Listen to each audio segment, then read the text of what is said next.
Achayans gold 20 വർഷത്തെ പാരമ്പര്യം 26 ഷോറൂമുകൾ. Call 8590046916. കോതമംഗലത്ത് വ്യാപാരികൾ പന്തം കൊളുത്തി പ്രകടനം നടത്തി. പാചകവാതക വിലവർധനയിൽ പ്രതിഷേധിച്ചാണ് പ്രകടനം നടത്തിയത്. കേരള സംസ്ഥാന വ്യാപാരി വ്യവസായി സമിതി കോതമംഗലം ഏരിയ കമ്മിറ്റിയുടെ നേതൃത്വത്തിൽ അനിയന്ത്രിതമായ പാചകവാതക വിലവർധനവിൽ പ്രതിഷേധിച്ച് പന്തം കൊളുത്തി പ്രകടനം നടത്തി. സമിതി area president MU Ashraf, secretary KA Naushad, KM Bareed, PH Shiyas, Yasar Arafat, NB Yusuf, Saji Madavana, Sunny Palamattam, TA Sasi, NB Jijo, Abdul Kareem KM എന്നിവർ നേതൃത്വം നൽകി. സർക്കാർ ഹോസ്പിറ്റലുകൾ ഉൾപ്പെടെ നമ്മൾ എടുത്തു പരിശോധിച്ചാൽ ചെറിയ പ്രതിസന്ധിയല്ല.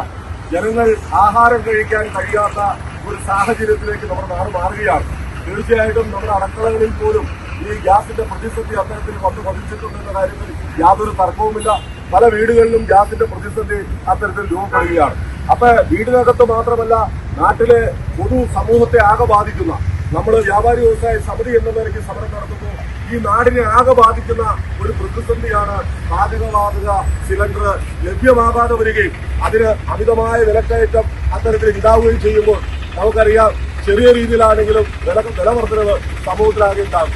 സമൂഹത്തിലെ വില വർധന ഉണ്ടാകുമ്പോൾ ഇന്നലെ വരെ ഒരു ചായ കുടിച്ച് 10 രൂപയ്ക്കാണെങ്കിൽ അത് ചിലപ്പോൾ 15 രൂപ മുടക്കേണ്ടി വരും. അതുപോലെ തന്നെ ഭക്ഷണ പദാർത്ഥങ്ങൾക്കെല്ലാം ഈ പറയുന്ന പോലെ വിലക്കയറ്റം ഉണ്ടാവും. ആ വിലക്കയറ്റം കേന്ദ്ര ഗവൺമെന്റ് സൃഷ്ടിച്ചതാണ്. പാചകവാതകം മിതമായ നിരക്കിൽ ജനങ്ങൾക്ക് വിതരണം ചെയ്യേണ്ട ഉത്തരവാദിത്വത്തിൽ നിന്നും സർക്കാർ പുറകോട്ട് പോകുന്നു എന്നാണ് നമുക്ക് ഇതുമായി ബന്ധപ്പെട്ട് മനസ്സിലാക്കുന്നത്. News desk Muvattupuzha news.